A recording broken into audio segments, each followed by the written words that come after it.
ಕೈ ಮುಗಿದು ತಲೆಬಾಗಿ ಮಾಗಧನ ಅಭಿಮಾನಿಗಳು ತಾವೆಲ್ಲ ಅಂತ ಗೊತ್ತು. ನಿಮ್ಮ ಅಭಿಮಾನವನ್ನು ಪ್ರಕಟಿಸುವುದು ಹೇಗೆ? ಶಾಂತಿಯ ಕಾರ್ಯ ಕೊನೆಗೊಂಡ ಮೇಲೆ ಪ್ರಸಾದವನ್ನು ಸ್ವೀಕರಿಸಿ ತಾವೆಲ್ಲ ತಮ್ಮ ಮನೆಗೆ ಹೋಗಬೇಕು ಅಂತ ಕೇಳ್ಕೊಳ್ತೇನೆ. ನನ್ನ ವಿನಂತಿಯನ್ನು, ನನ್ನ ಈ ಕೋರಿಕೆಯನ್ನು ನಾನು ತಲೆಬಾಗಿ ವಿರೋಧಿಸಿಕೊಂಡಂತಹ ಈ ಕಾರ್ಯವನ್ನು ಮಗಧನ ಮೇಲೆ ಆಶೀರ್ವಾದವನ್ನು ತಾವು ಕೊಡ್ತೀರ ಅಂತಾದರೆ ಕೊನೆಯವರೆಗೂ ಎಲ್ಲಿಯೂ ಸ್ಥಾನ ಖಾಲಿ ಆಗದೇ ಇದ್ದ ಹಾಗೆ ತಾವಿರಬೇಕು ಅಂತ ಕೇಳ್ಕೊಡ್ತೇನೆ ಸ್ವಾಮಿ. ದಯವಿಟ್ಟು ಪಾಲಿಸಿ. ಇರಲಿ. ಸಭಾ ಮಂಟಪವನ್ನು ಪರೀಕ್ಷಿಸಿದಾಗ ಎಲ್ಲರೂ ಬಂದಿದ್ದಾರೆ. ತಮ್ಮ ತಮ್ಮ ಪ್ರದೇಶವನ್ನು, ತಮ್ಮ ತಮ್ಮ ಸ್ಥಾನವನ್ನು ಸ್ವೀಕರಿಸಿದ್ದಾರೆ. ಓ ಸ್ವಾಮಿ, ನಮಸ್ಕಾರ ಸ್ವಾಮಿ. ಸ್ವಾಮಿ, ಗಣಪತಿ ಗಣಪಾಠಿಗಳು ತಾವು ಹೀಗೆ ಬರ್ತೀರಿ ಅಂತ ಇಷ್ಟು ಬೇಗ ಬರ್ತೀರಿ ಅಂತ ನನಗೆ ಗೊತ್ತಿಲ್ಲ ಆಗಿತ್ತು. ನನ್ನ ಮೇಲಿದ್ದ ಅಭಿಮಾನದಿಂದ ಹರಿಪಾಠಿಗಳು ಇಲ್ಲಿದ್ದೀರಿ. ನಮಸ್ಕಾರ ಸ್ವಾಮಿ. ಅದು ಕೇಳಿದ್ದೆ, ಪ್ರಮೋದ ಪಂಡಿತರು ಇಲ್ಲಿದ್ದಾರೆ ಅಂತ. ಎಲ್ಲಿ ಹೋದ್ರು ಅಂತ ಗೊತ್ತಾಗ್ತಾ ಇಲ್ಲ.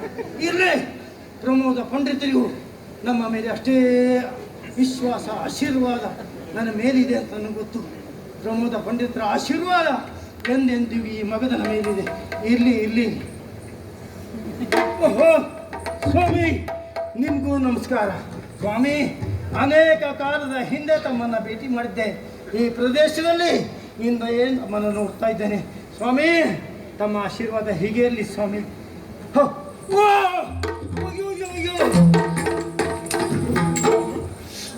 ತಮ್ಮನ್ನು ಎಲ್ಲೋ ನೋಡಿದ ನೆನಪು. ಅಲ್ಲಲ್ಲ, ಗಿರಿಬರಜ ಪಟ್ಟಣದಲ್ಲೇ ಈಗ 30 ವರ್ಷಗಳ ಹಿಂದೆ ನನ್ನ ವಿಶೇಷವಾದ ಅಭಿಮಾನಿಗಳು ತಾವು. ಹೌದು. ಇರಲಿ, ಆ ಅಭಿಮಾನದಿಂದ ಇಂದೂ ಇಲ್ಲಿ ಬಂದಿದ್ದಾರಲ್ಲ, ಆಗಲಿ. ತಮ್ಮ ತಂದೆಯವರ ಕಾಲದಿಂದ ಮಗಧನ ಮೇಲೆ ತುಂಬ ಆಶೀರ್ವಾದ ತಮ್ಮ ಮನೆತನದವರು. ಇರಲಿ, ಹಾಗೆ ಮುಂದುವರಲಿ ಅಂತ ಕೇಳ್ಕೊಳ್ತಾನೆ. ಇಲ್ಲಿ ಇರುವೆಯ ಸಾಲಿದ ಹಾಗೆ ಬ್ರಾಹ್ಮಣರು ಒಬ್ಬರ ಹಿಂದೆ ಒಬ್ಬರು ಅನೇಕರು ಬರ್ತಾ ಇದ್ದಾರೆ. ಬರುವವರನ್ನು ಸ್ವಾಗತಿಸಬೇಕು, ಅವರನ್ನು ನೋಡಬೇಕು. ಇರಲಿ, ನೋಡ್ತೇನಂತೆ.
ಕಂಡೆದ್ದು ಹೌದು.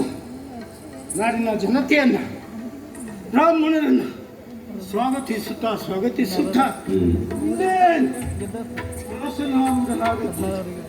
ಕುಳಿತುಕೊಂಡೆ.